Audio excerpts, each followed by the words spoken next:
Hi everybody, welcome back to the channel. It's me, Kazzaroo. Well, hello, welcome if you're new here. Today's video, we are doing a makeup graveyard. So this is makeup purchases that you all regret, and some of you have told me things that I shouldn't buy and watch out for you to buy this. So some of the things that I mentioned I thought were really interesting. So I'm just going to start off in no particular order, and we can have a little chat down in the comment section below at the end of this video, and you can tell me what makeup products are in your makeup graveyard. Like a box where makeup kind of goes to die, a makeup box or drawer where you've gone to put makeup and it just didn't work for you for whatever reason. And the products mentioned, some of them I've tried, some of them I haven't tried. This is just some, yeah, here we go.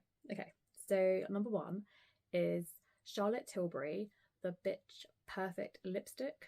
I have not tried this, but some of you say it smells awful, has a waxy texture, and it's just simply too thick.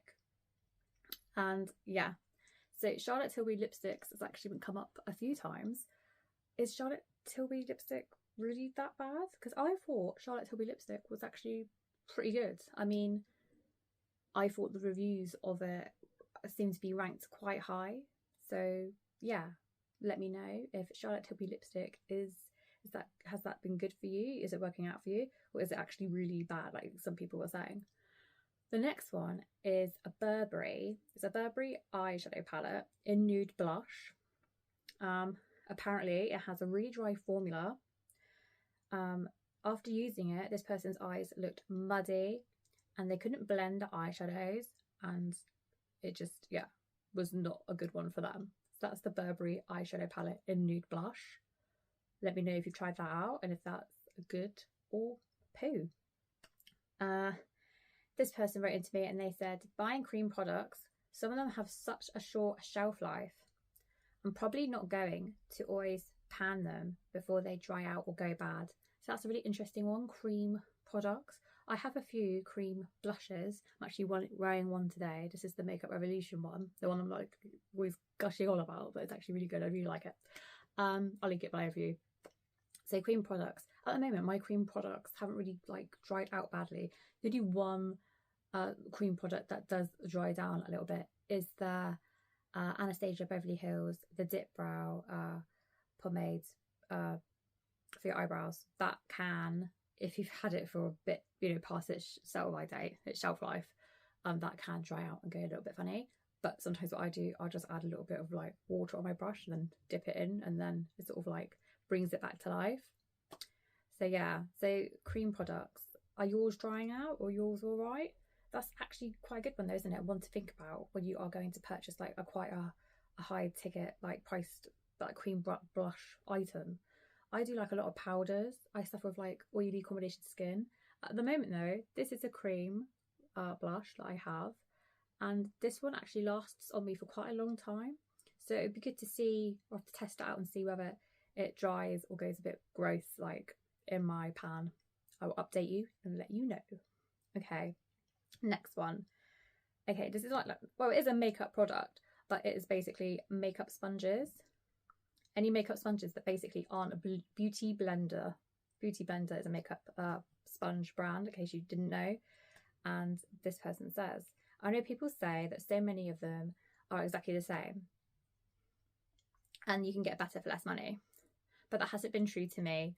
They're either too squishy, too soft, or they become weird when they're wet. They lose their shape fast. Either way, they're not it. And I know it might just be that I'm very used to the beauty blenders, and I know exactly how to work with them and how to use my products with the beauty blenders. So that's interesting.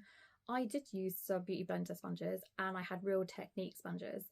The sponges that I have now are these. Excuse me, it's a bit dirty. I got them in a pack of like 3 or 4 that had different shapes and sizes. But these ones were alright. I just picked up these ones. I'll try and find the brand for you. From TK Maxx. But yeah, at the moment these ones holding up pretty well. I know over time you should probably replace them because they can go really horrible and like get little like mold dot spots in them when you've washed them and you've squeezed the water out of them, you've dried them out best you can, squished it like into a towel or whatever you're doing. don't do tissue. I did that big mistake because then you get tissue bits all in your sponge.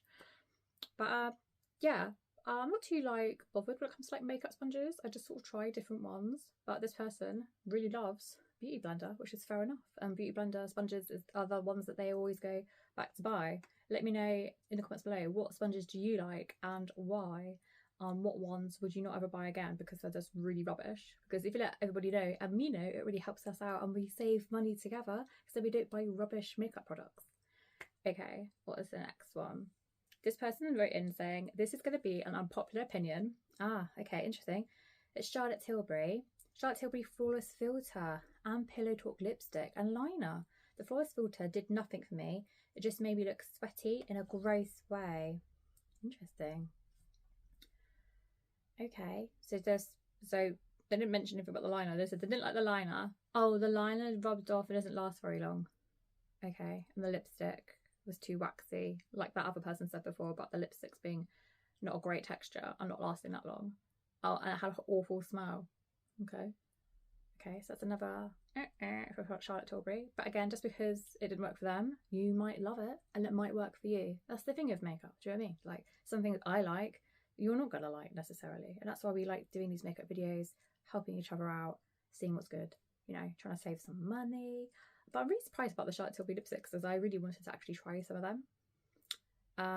Yeah, and the Flawless Filter I've not tried, but the Flawless Filter, bear with me 1 second. I'm guessing they're talking about, because it's like, they say it's like a dupe. It's not exactly the same. I've not tried it, but I have the e.l.f. one that they say is like a dupe. Halo Glow liquid filter. I really like this one. I've got the shade Fair. I like this. I haven't used it in a while though.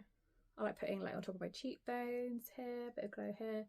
I don't really put it on all over my face. I just use it as like a liquid highlighter really. That one. Never tried the Charlotte Tilbury one. Let me know, is that good? Do you put that on? Do you do your moisturiser, then you put your Charlotte Tilbury Hollywood filter on all over your face and then foundation on top?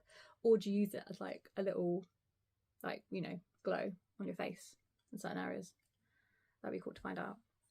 What's the next one?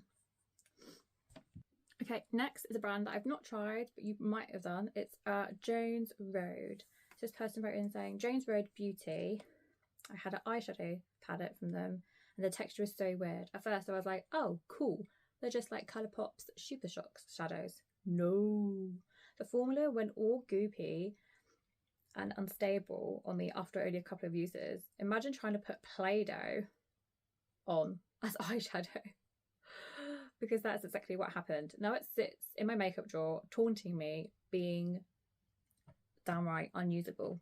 Okay, never used Jones Road, anything from that company, so I can't say whether their products are good or not, but that's interesting. So I obviously reading that, and if I read a lot of comments that said the same thing, then obviously yeah, I wouldn't probably go to buy it, because then so many people are saying that it's not great.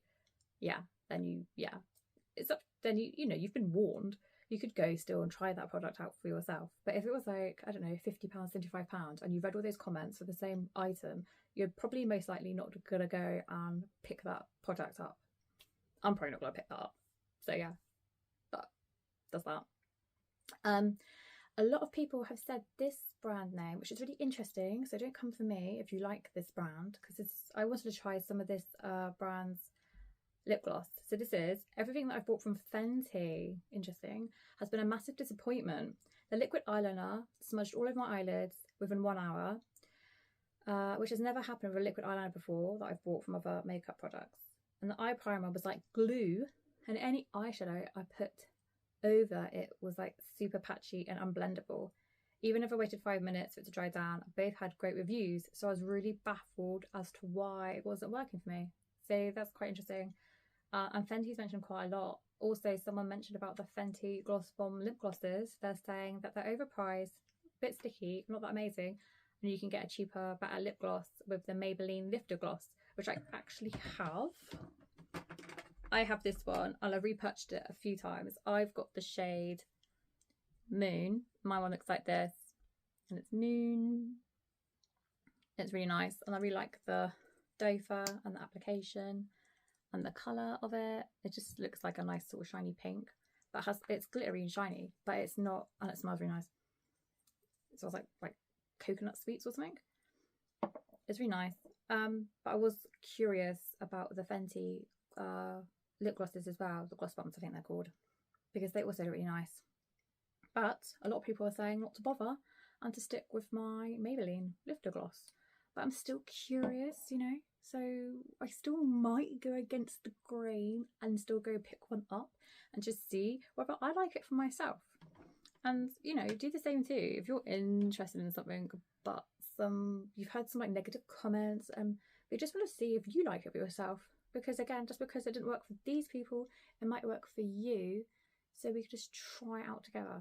But it is hard because then you don't really want to try it out if it's really expensive. But again, I would just say this. If you've read so many bad reviews on the same item, then it's probably not good. They are probably telling you all the truth, and you probably should save your money and spend it elsewhere. But if you're only seeing or reading like 1 or 2 reviews on the product you want to try, and it's not too much money, I'd say go for it.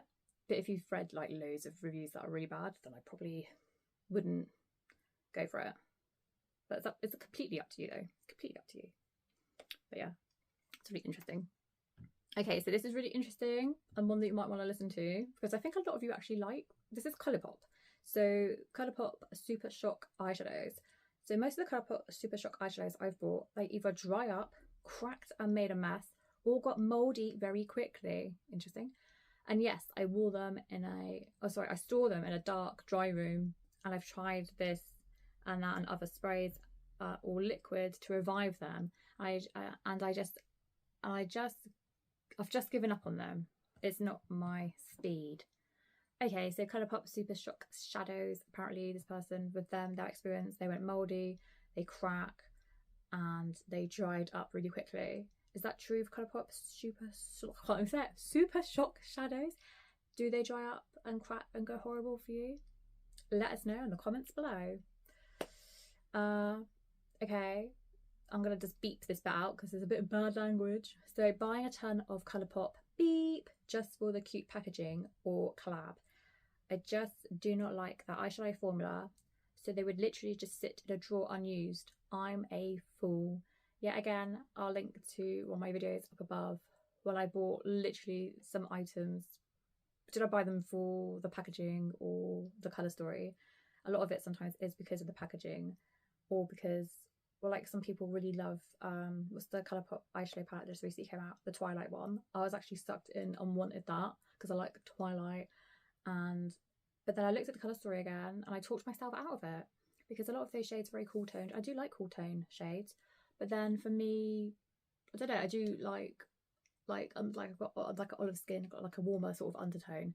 I do like some warmer colours on me, but then today I've just got like a matte, sort of like warmish sort of brown, cool tone brown in the centre.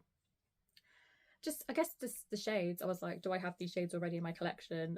Are they colours that I really want to go and wake up, start my day with and put them on my eyelids? And yeah, they're nice. I mean, I might wait, maybe get it in the sale. But yeah, I just talked myself out of it. It's not like a palette with the colours in it. It's not something that I need to get right now. I don't like, I'm not lusting over it. I'm not like, I need you in my collection. Come here. You know what I mean? Just, yeah. So that one. So that's interesting about Colourpop. What is this? Fenty again. Fenty lip glosses again. Overhyped, people were saying. Okay. Here we go. Got Hourglass one here. So Hourglass Velvet Story lip creams. They look stunning for the first 30 minutes or so before your lips start looking like craters on Mars. I also made the mistake of not swatching them in store, and the colours are way off from the description. I don't despise them enough to declutter them, but I only wear them at home now. Ah, that's such a shame. So an Hourglass is quite expensive, quite an expensive brand. So these are the Velvet Story lip creams. Let us know again. Have you tried the Hourglass Velvet lip creams? Are they good or are they poo? Help us out and let us know in the comments below. So this person said they're stunning for the first 30 minutes. And then they start to like crack on the lips, look like craters of Mars. I also made the mistake of not swatching them in store. So in store they look like a different colour, she's saying, or he's saying. But they obviously cost this person quite a bit of money because they're not wanting to declutter them. and now she only wears them around at home. That's a shame. That's not nice, is it, when that happens? That's interesting. What other ones have we got to go? Okay, here's this one. So Natasha Denona, the Metropolis palette. People say that it's her greatest palette ever. The looks I get with it are really good, but I enjoy her other palettes more. I never reach for this one. Interesting. Do you have Natasha Denona, the Metropolis palette? That one does have actually really high reviews. That's fair enough though. This person didn't enjoy it. They didn't say that it's like an awful one, but they're saying, but people say it's very like overhyped. It's this, they think and feel it's not her best one. But it's interesting that she never goes to reach for either. Maybe just not in love with the colour story, or maybe the shades just don't pay off. Not sure about that one. Oh, this was really interesting. So here you go. Let me know if you feel about this. Okay, so everything from any celebrity makeup brand, I can't stand. Can't stand Fenty, Rare Beauty, House Labs, and then you got GXVE. Oh, that's Gwen Stefani's brand, isn't it? I find that they are much better products in the price range. Celebrity brands are cheap and low quality, says this person. They think and feel they're cheap and low quality. I tried them and had to return them. I normally don't ever return makeup products. Okay, so it's interesting. So this person says that they've tried a lot of different celebrity brand makeup and they've just had no luck with them. And they've actually gone to return them because they've been that bad. They must have been really bad if you had to like go back to the shops. Because there's a lot of effort, isn't it? To go back, take your receipt and try and get your money back, and then you've got to queue up and get your money back. It's annoying. But normally if I thought though, when you use makeup items, you can't really go to return them. So I don't know how you return them. But anyway. So how do you guys feel about celebrity makeup brands? Have you had luck with them or not? What celebrity? I haven't got any celebrity brands. I haven't actually tried any. Well, I wanted to try Fenty. That's Rihanna's brand, isn't it? But yeah, but I still might try those glosses and see how I think and what I feel about them for myself. Okay, and the next one is a Bare Minerals Hydrating Lipstick. This was one of my first big makeup purchases, getting back into makeup. I was so excited. And it is a matte lipstick. I mean dry, in closed brackets, with hydrating in the title. Talk about confusing. I have chronically dry lips, so I couldn't even wear this. But there are mattes I can wear, just not this one. So let us know, have you tried the Bare Minerals Hydrating Lipstick? This person tried it. She has really dry lips anyway, and she tried it and it made her lips even more dry, which is a shame. I don't know how much this product is, but yeah, and they couldn't wear it at all. It was just not the one for them. That's a real shame. Yeah, I don't really want a really like mattifying lip. The lip products I am liking at the moment though, they dry down. So it's the Maybelline Vinyl inks, the Super Stay inks, which I'm absolutely loving. They're so good. I've got a few shades. So this shade I've got is Lippy, shade number 10. I'll do a separate video on them though and put them on and show you. But these dry down and I can wear them all day. I don't have to reapply anything. The only thing about them is they are a little bit sticky. So, but the stickiness does go away after you've had it on for a while. So if certain stickiness annoys you, you might not like these. But if you want something that's going to stay on all day when you're at school or, you know, going to work and you don't have to reapply it, or you're a nurse doing the night shift, yeah. This one is really, really good. And they've got loads of shades. And I believe they've also come out with some new shades. But yeah, I do like the Maybelline, the lip ranges and their glosses and their lipsticks. They're all normally pretty good. And, oh, another lipstick. If you're looking for a good lipstick, I do like, I've only got a few in my collection. These are the ones I liked. So I've got the e.l.f. What are you? The e.l.f. Satin O Face lipsticks. I've got the shade Dirty Talk. And I've got the shade Vocal, and I've got the shade Drive. Drives are like a nice brown. I'll just show you quickly, in case you're clicking on me for the first time and you have not seen. So this is Vocal. It's got orangey red, is how I would describe it. But these stay on the lips for like quite a while. They're like matte, but they're creamy, and they don't look dry or cakey on your lips. And you don't really need to reapply them that often either. This one is called Drive. I just like a brown, so I picked this brown. Really nice one. It has Elf embossed on it. Oh, and the packaging, they're like magnetic, which is kind of cool. You don't need it to be magnetic, but it's kind of cool that they've done that for the packaging. And the packaging itself is like sort of rubber. It's like plastic, but it's like got like a rubber like feeling to it. And what's the other one? I just got like a nice nude, and this one is called Dirty Talk. It looks like that. That one is actually quite a nice one. It's not too pale for me, and it's not too warm. It's like a good in the middle. I think some people said it's a bit like Charlotte Tilbury's Pillow Talk. I don't know because I've not tried it. I can quickly swatch it for you if you want. It looks like this. So I don't know if it is like Charlotte Tilbury Pillow Talk, but it's quite a nice one. It's nice. And that's these ones. Okay, that's it for today's video. Please give me a big fat juicy thumbs up if you haven't already, and subscribe to the channel for some more interesting makeup reviews and so much more. Take care guys. Bye.